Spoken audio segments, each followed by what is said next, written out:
രാവിലെ തന്നെ എഴുന്നേറ്റ് ഞാൻ പോകുന്നത് എൻ്റെ വീടിൻ്റെ തൊട്ടടുത്തുള്ള അമ്പലത്തിലാണ്, ശിവക്ഷേത്രത്തിൽ. നമ്മളുടെ അമ്പാടിമലയിൽ ഉള്ള അമ്പലമാണ് കേട്ടോ. എൻ്റെ വീട് വരുന്നത് ചോറ്റാനിക്കര അമ്പാടിമലയിലാണ്. അങ്ങനെ അവിടെ അമ്പലത്തിലൊക്കെ പോയി കഴിഞ്ഞതിന് ശേഷം ഞാനും അമ്മയും നേരെ നമ്മളുടെ ചോറ്റാനിക്കര അമ്പലത്തിൽ പോയി. ചോറ്റാനിക്കര അമ്പലത്തിൽ 2-3 കല്യാണം ഉണ്ടായിരുന്നു. മണ്ഡപമൊക്കെ നല്ല അടിപൊളിയായിട്ട് ഒരുക്കി വെച്ചേക്കാനായിരുന്നു. ഞാൻ അമ്മയുടെ പരാതി പറഞ്ഞായിരുന്നു, എൻ്റെ കല്യാണത്തിന് നിങ്ങൾ മണ്ഡപം ഇതേപോലെ ഒരുക്കിയില്ല. പക്ഷേ എൻ്റെ ഹോളിലെ മണ്ഡപം നല്ല അടിപൊളി മണ്ഡപമായിരുന്നു. I like it. അപ്പോൾ എൻ്റെ വീഡിയോ ഞാൻ നമ്മളുടെ ചാനലിൽ അപ്ലോഡ് ചെയ്തിട്ടുണ്ട്, കല്യാണ വീഡിയോ ഒക്കെ. അങ്ങനെ അമ്പലത്തിൽ വന്നപ്പോഴത്തേക്കും ഞാൻ ഉണ്ണിയപ്പം മേടിച്ചിട്ടുണ്ടായിരുന്നു. നല്ല അടിപൊളി ഉണ്ണിയപ്പമായിരുന്നു. അപ്പോൾ ബ്രേക്ക്ഫാസ്റ്റ് ആയിട്ട് ചപ്പാത്തി മുട്ടക്കറിയായിട്ട് കഴിച്ചത്. അപ്പോൾ ഞാനും അമ്മയും ഈ ബിഗ് ബോസ് കണ്ടുകൊണ്ടിരിക്കണമായിരുന്നു.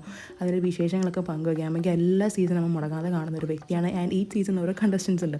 അപ്പോൾ ഈ പ്രാവശ്യം മനീഷ ഷാനവാസാണ് ഇവർ രണ്ടിലും ആരെങ്കിലും ജയിക്കണമെന്ന് പറഞ്ഞു. അപ്പോൾ നിങ്ങളുടെ അമ്മമാർ ഇതേപോലെ ബിഗ് ബോസ് ഫാനാണെങ്കിൽ ജസ്റ്റ് ഒന്ന് കമൻറ്റ് ചെയ്യാം കേട്ടോ.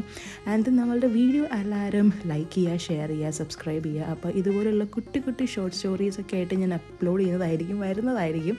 അപ്പോൾ അതുവരേക്കും bye bye and let's catch you in another video.